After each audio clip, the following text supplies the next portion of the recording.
talking to Toni Kan, who is the author of Night of the Creaking Bed, published a collection of short stories published by Cassava Republic. Toni, how did you get into writing? I thought of writing, consciously when I was 11. I received a gift of 3 books from my dad for my birthday. Ben Okri's first novel. This was The Last Duty, and a book by a South African lady, Cross of Gold. After I read Ben Okri's book, I was in tears. And I just said, I would like to write a book that also moves somebody to tears. That was when I consciously thought I was becoming a writer. It's a collection of short stories, and many of them are very different in tone and topic, but a very strong theme throughout is murder, kidnapping, and there's a detective in there called Buzz. Yeah. Is this something you're going to develop? People keep saying, turn Buzz into some kind of novel or a larger character. I don't know. It hasn't really matured in my mind, on that level. But the stories are like that because they're about the urban setting, basically. When you're in Lagos, your immediate preoccupation is how to navigate the city. Geography, because it's a very dangerous place to live in. So even if you're sitting in your house, you get killed. People sitting in your house. So there's no way that you can't find a place that you say is 100% safe. So and that's what I try to capture in that book. To look at the various ways in which the city affects the individual. Who's trying to also navigate the city. And sometimes that's as simple as a child being left by its mother in the city. And sometimes it produces shock, a kind of shock that, just unbalances you. Yes.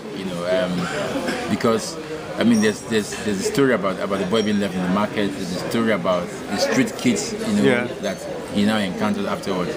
And this is the reality of many people in Lagos. Yeah. Or the lady who abandons her child and hooks up with a hunter. These are things that happen in Lagos. They're just the urban.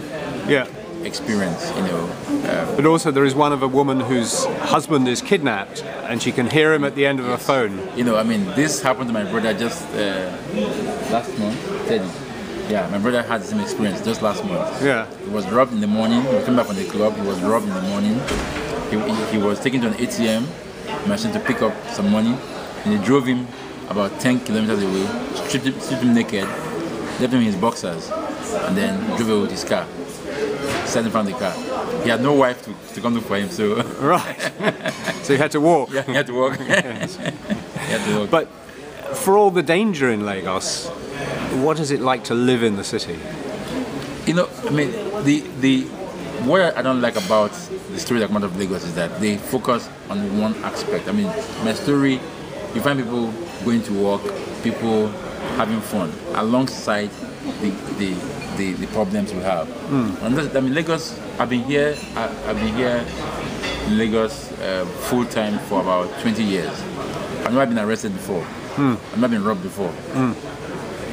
So it's most people live here 20 years, 50 years, they never experience it. But of course, it's a story you hear constantly on a daily basis happening to people. So people get robbed in South Africa, people get robbed in the UK, people get murdered in the US. Yeah. But people are still having fun in the US, and having fun in the UK. So I think that's basically how to see it. It's an urban landscape. You have to take the good with the bad. You just can't divorce them. And what's your next project going to be? Are you going to write a novel or another collection of? I'm writing. I have a short story collection almost done. I also have a novel almost done. I'm going to Italy in August for fellowship to finish it up. The short story collection is called Infidelity. Not in terms of secondary, but more about how people are not truthful, lack of truth. So it's about because we haven't mentioned another thread through the short stories is people having affairs, wanting something else emotionally. But that's what happens in the city. Yeah, you never have enough. Yes. You have a good husband who makes all the money. He's never home. And one of the characters actually is faced with the dilemma of her husband, should she go off with the dream lover? Yes. So it's never. And you leave that as a question. Yes, but very what would your answer be? I mean, I actually had an answer, but I had to change it to make it more interesting. So the reader invests in the story, somewhat. So the two books coming out, the novels about Lagos. Yeah. So what is it called? Lasgidi. Lasgidi is a nickname for Lagos. Yeah. So it's about Lagos. I mean, I'm just trying to write a love story to Lagos, So it's going to be much more violent. Yeah. Much more interesting. Yeah. Much more shocking. And what sort of story? It's about a guy, a lecturer, Yeah. who comes to Lagos to find his brother who's missing. Right. And the brother happens to be a criminal, so he now has to go into the underworld, in quotes, to find his him. brother. Yeah. Yeah. Toni, thanks for talking to me today. Thank you.